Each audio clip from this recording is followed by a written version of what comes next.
कांग्रेस अपनी पर आए तो देश की सेवा करने वाले एक आर्मी अफसर की जिंदगी भी जिल्लत बना सकती है। आम लोगों की हैसियत इनके लिए कीड़े मकोड़े से ज्यादा कुछ नहीं। आज हम भारतीय सेना के उस काबिल कर्नल की कहानी सुनाएंगे जो अपने ही देश में यूपीए सरकार की साजिश का शिकार बन गया।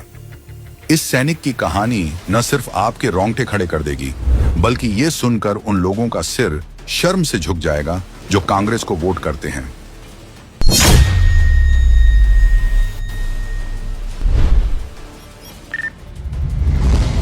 (1994) से कर्नल श्रीकांत पुरोहित सेना में थे।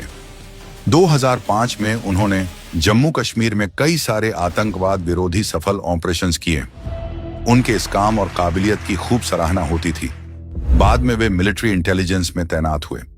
ड्यूटी के दौरान उन्होंने आतंकी संगठन, इंडियन माओवादी और अन्य कट्टरपंथी संगठनों की जानकारियां जुटा ली थीं, और शायद कुछ आतंक प्रेमी ताकतवर लोगों को यह बात नहीं भाई।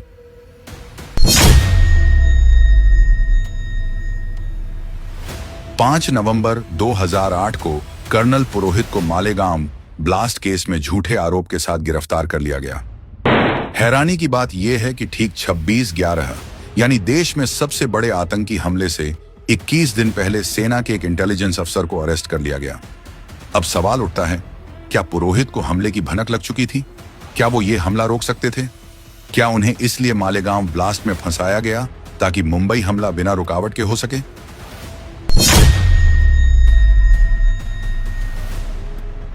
आरोप के मुताबिक गिरफ्तारी के बाद सेना के कर्नल के साथ एक युद्धबंदी से भी बदतर सुलूक हुआ। उनके हाथ पैर बांधकर तब तक पीटा गया जब तक कि उनके शरीर काले न पड़ गए हों। तब तक पीटा गया जब तक खून की उल्टियां होने ना लग गईं।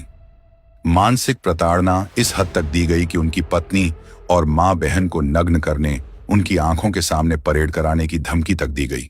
उनके अपने सह फौजियों से प्रताड़ना दिलवाई ताकि उन्हें अंदर से तोड़ा जा सके।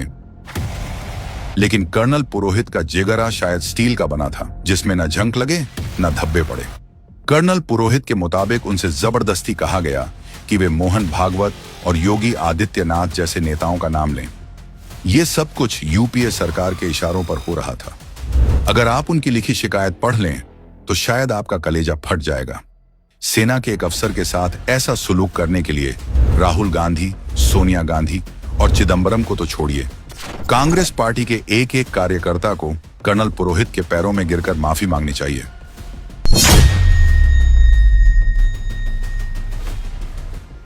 उनकी पोस्टिंग, मीटिंग्स और इंटेलिजेंस ड्यूटी के दौरान उन्होंने जो भी काम किया था उसे ही आधार बनाकर एक फिल्मी स्क्रिप्ट तैयार की गई, जैसे कि कश्मीर से आरडी लाना, जबकि इंटेलिजेंस अफसर के पास आरडी का एक्सेस होता ही नहीं है। खैर, इसकी सच्चाई तो आगे जानेंगे। इसके अलावा हिंदू राष्ट्र बनाना, अलग संविधान बनाना या इजरायल थाईलैंड से सरकार बनाने के मनगढ़ंत आरोप लगाए गए। उन्हें अनुभव भारत जैसी संस्था बनाने की भी सजा दी गई।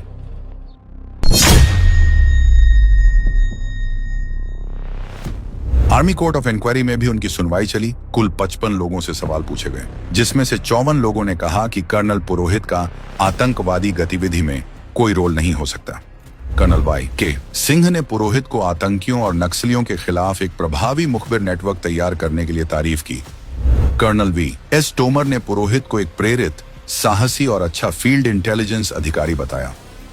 Retired lieutenant colonel S. Riker ने साफ कहा कि मुझे नहीं लगता कि कर्नल पुरोहित किसी भी असामाजिक या राष्ट्र विरोधी गतिविधि में शामिल रहे हैं जिससे देश की या विशेष रूप से भारतीय सेना की बदनामी हो।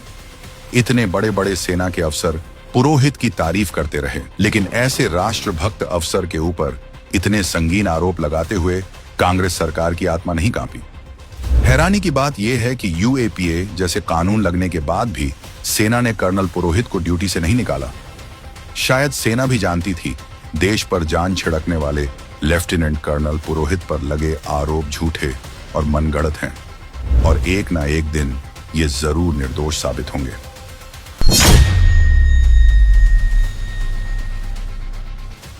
2011 में केस महाराष्ट्र एटीएस से एनआईए को ट्रांसफर किया गया, जिसके बाद चाहे आरडीएक्स लाने की बात हो, हिंदू नेताओं को फंसाने की बात हो या उन पर दबाव बनाकर जबरन जुर्म कबूल करवाने की बात हो, ये सारी बातें सामने आने लगी और सारे आरोप मनगढ़ंत साबित होने लगे।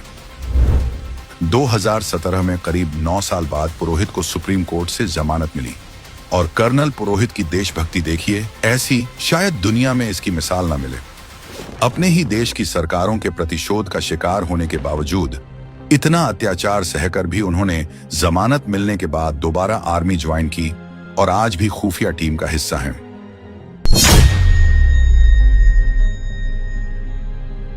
वैसे तो देश का दुर्भाग्य है कि ऐसा होने में 17 साल लग गए, लेकिन कम से कम देशवासियों को कांग्रेस सरकार के झूठे भगवा आतंकवाद का नैरेटिव तो पता चला। सुनवाई के दौरान सुप्रीम कोर्ट के सामने ये बात सामने आई कि पुरोहित को फंसाने के लिए कांग्रेसी दबाव में आकर पुलिस ने सही गुनहगारों के लीड को दरकिनार कर दिया। जैसे कि मालेगांव के जिस बीकू चौक के शकील ट्रांसपोर्ट के पास ये ब्लास्ट हुआ, उसी शकील ट्रांसपोर्ट की ऊपरी मंजिला पर कभी आतंकवादी संगठन सिमी का मीटिंग हॉल हुआ करता था। और तो और जो भी मनगढ़ंत सबूत पुलिस ने हासिल किए, उसकी जांच वो लोग कर रहे थे जिसके पास ना कोई फॉरेंसिक साइंस का अनुभव था, ना कोई सर्टिफिकेट और ना ही कोई डिग्री। वो अधिकारी थे भी कि नहीं, इसकी क्या गारंटी है। कोर्ट ने सारे सबूत ध्यान में रखकर पूरा अवलोकन करके अपना आखिरी फैसला सुनाते हुए कर्नल पुरोहित को बाइज्जत बरी किया। अब इन सबको देखकर तो यही पता चलता है कि मालेगांव ब्लास्ट के पहले ही कांग्रेस सरकार में यह नैरेटिव सेट कर लिया गया था कि हिंदुओं को कैसे बदनाम करना है।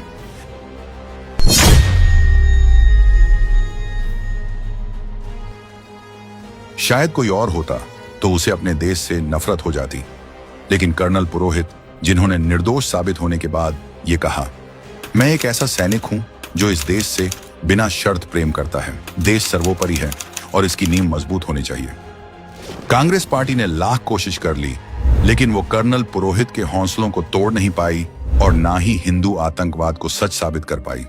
क्या कांग्रेस की सरकार ने अपने वोट बैंक को खुश करने के लिए आतंक के नेटवर्क का तोड़ निकालने वाले देशभक्त अफसर को फर्जी केस में फंसाया था, या फिर शायद 26/11 टाला जा सकता था इसलिए? लेकिन 17 साल की लंबी लड़ाई के बाद सच सामने है। जाबाज कर्नल श्रीकांत प्रसाद पुरोहित गुनहगार नहीं थे, बल्कि देश के दुश्मनों के खिलाफ एक सबसे तेज हथियार थे जिसे कांग्रेस रौंद देना चाहती थी। आज सब कुछ साबित होने के बाद भी अगर हम कर्नल पुरोहित की इस कहानी से अनजान रहेंगे तो शायद हम हर उस देश सेवक के गुनाहगार होंगे जो मां भारती के सच्चे सपूत हैं। इसलिए इस कहानी को देश की रगों में घोल दीजिए और ज्यादा से ज्यादा शेयर कीजिए, ताकि सबको ये पता चले कि कांग्रेस तुष्टीकरण के लिए किसी भी सेना की जिंदगी को कितनी बेरहमी से कुचल सकती है, ताकि फिर कोई और कर्नल पुरोहित कांग्रेस की इस साजिश का शिकार न बन सके।